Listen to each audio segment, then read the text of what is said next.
সাবু মাখা হচ্ছে। দেখো এটা হচ্ছে কি মানে সাবুটাকে আমি অনেকক্ষণ মানে 6-7 ঘন্টা ভিজিয়ে রেখে দিয়েছিলাম মোটামুটি সাবুটাকে 6-7 ঘন্টা ভিজিয়ে রেখেছি। তো এখন আমি সাবু মাখবো, সবাই মিলে সাবু মাখা খাবো। কে কে বলো এই সাবু মাখা খেতে ভালোবাসো? আমার খুব ভালো লাগে খেতে। ভালো লাগে সাবু মাখা খেতে? হ্যাঁ, সাবু মাখা ভালো লাগে খেতে, তবে সাবুর মধ্যে একটু নারকেল দিলে বেশি ভালো হয়। কিন্তু আমি আমার নারকেল ভালো লাগে না, কচকচি মুখে লাগে। নারকেল দিলে অ্যাসিড হয়, তো উপোস করার পর নারকেল আমি দেব না। তো এই সাবুটা মানে মাখলে কিন্তু দই, সাবু মাখাতে হচ্ছে দই মাস্ট। দই তোমাকে দই আর কলা। হ্যাঁ দই, তবে কাঁঠালি কলা না, তোমাকে সিঙ্গাপুরি কলা দিয়ে মাখতে হবে। কেন? সিঙ্গাপুরি কলা দিয়ে মাখলে বেশি ভালো হয় খেতে। আগে মা যখন মাখতো খুব ভালো লাগতো খেতে, 2 মাই মাখতো, মানে ভীষণ ভালো লাগতো সাবু মাখা খেতে। আজকে দিনে মাখতো, আমরা খেতাম। তো কলাগুলো যাই হোক সিঙ্গাপুরি কলা বেশি ভালো লাগে সাবু মাখায় খেতে। কার কার বাড়িতে বলো আজকে সাবু মাখা হচ্ছে?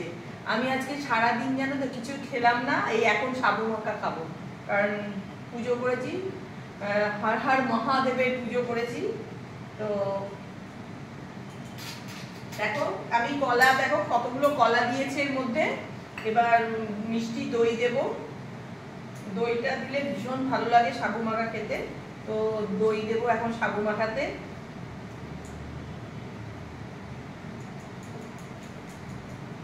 চিনি দিই। চলে এসো বন্ধুরা, আমি সাবু মাখছি, তোমরা সাবু মাখা খেতে চলে এসো। আমি কিন্তু খুব ভালো সাবু মাখা করি। আর এই যে চিনি দিলাম, আজকে একটু চিনি খাই, মিষ্টি চিনি খাই না যদিও আমরা, কিন্তু আজকে সাবু মাখা চিনি ছাড়া তো ভালো লাগবে না খেতে। তো চিনি দিয়েই ভালো করে মাখি সাবু মাখাটা। আগে ভালো করে এরকম করে চটকে নিই। চলে এসো বন্ধুরা, সাবু মাখা হচ্ছে, সবাই মিলে খেতে ভালো লাগে। এটা ধরতে গেলে একটা প্রসাদী, তাই না? শিবের একটা প্রসাদী এটা, সেই জন্য সবাই মিলে খেতে ভীষণ ভালো লাগে এটা। আর আমি এমনিও সবাইকে দিয়েই সবকিছু খেতে ভালোবাসি, যদিও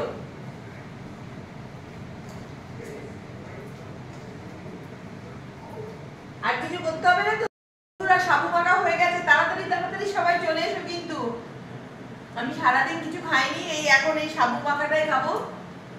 তো সত্যি ভীষণ ভালো লাগে খেতে। তো সবাই মিলে খেতে ভালো লাগে, লোকজন তো কেউ নেই আশেপাশে এখন। যাই হোক আমরা নিজেরাই খাবো এখন সাবু মাখা।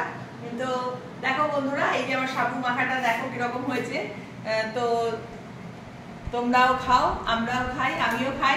চলো বন্ধুরা, আজকের আমি এখানেই রাখি। তো পরে আবার কথা হবে তোমাদের সাথে। Good night.